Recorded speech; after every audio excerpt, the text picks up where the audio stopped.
August 29th, 2007. Hurricane Katrina hits the coast of Louisiana. As a Class 3 hurricane, Katrina boasted sustained winds of up to 125 miles per hour.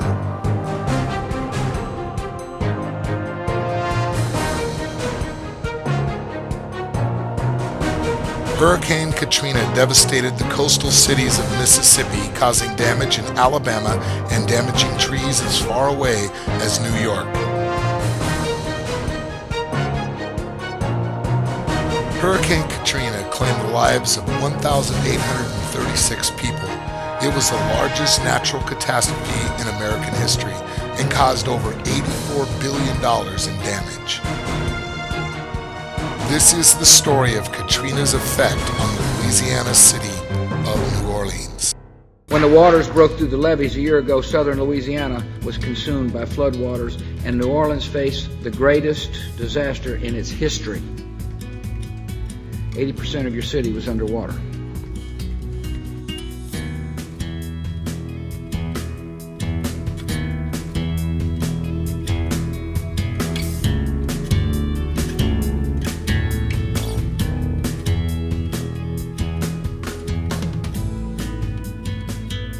Thousands of businesses were hurt, tens of thousands of homes were damaged and destroyed, and hundreds of thousands of folks fled the region. In perhaps the greatest dislocation of American citizens since the Dust Bowl of the 1930s.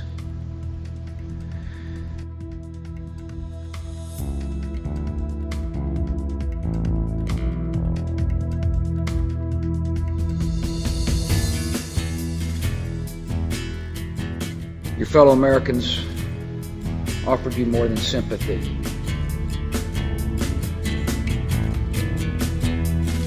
They responded with action. They responded with action. They responded with action. They responded with action.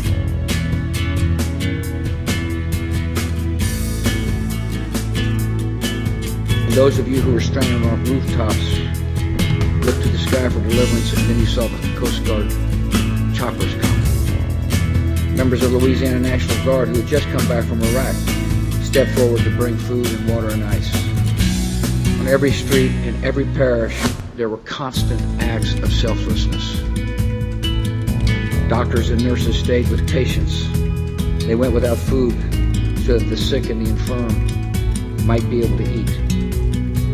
Fishermen used their flat-bottomed boats to form the Cajun Navy and pulled women and children and the elderly out of flooded homes and brought them to dry ground.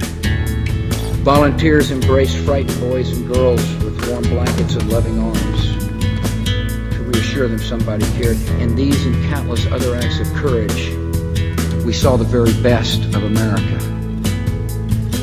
Fortunately, the hurricane also brought terrible scenes that we never thought we would see in America. Citizens drowned in their attics. Desperate mothers crying out on national TV for food and water.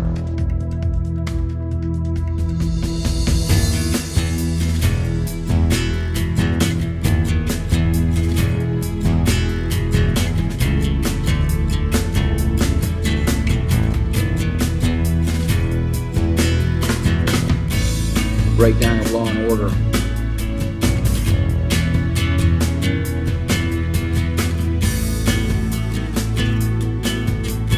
Government at all levels of its responsibilities. When the rain stopped and this wounded city was laid bare, our television screen showed faces worn down by poverty and despair. For most of you, the storms were only the beginning of your difficulties. Katrina was a very devastating storm. It impacted white neighborhoods, black neighborhoods, Hispanic neighborhoods, and Asian neighborhoods.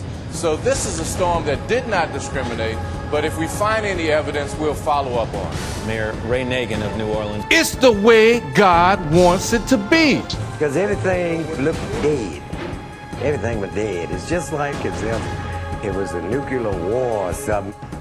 It's the way God wants it to be. It's to rebuild a New Orleans, the one that should be a chocolate New Orleans. And I don't care what people are saying uptown or wherever they are.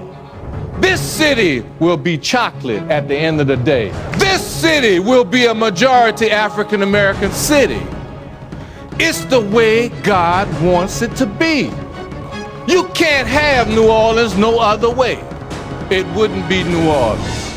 It's the way God wants it to be. This is a cleaned up version. I hate to put it in those terms, and we've cleaned up just about everything except for things on people's personal property. But you can't get the cars out yet. You can't get this demolished. It's all right. You guys in New York City can't get a hole in the ground fixed. And it's 5 years later. And it's 5 years later. It's the way God wants it to be. And it's 5 years later. Still people in the black community, many people, and Brian Williams touched on this in a special last night on NBC, who believe that the day after Katrina struck New Orleans, the levees were breached intentionally, that they were blown, if you will, to flood black and poor neighborhoods to spare middle-class white neighborhoods. It would seem very difficult for New Orleans to move forward until that's directly addressed. What do you say about it? It's the way God wants it to be. Well, you know, I've looked at those theories and looked at different aspects of the levees where they were breached, and we still have not found any evidence to support that. It's the way God wants it to be. And we still have not found any evidence to support that.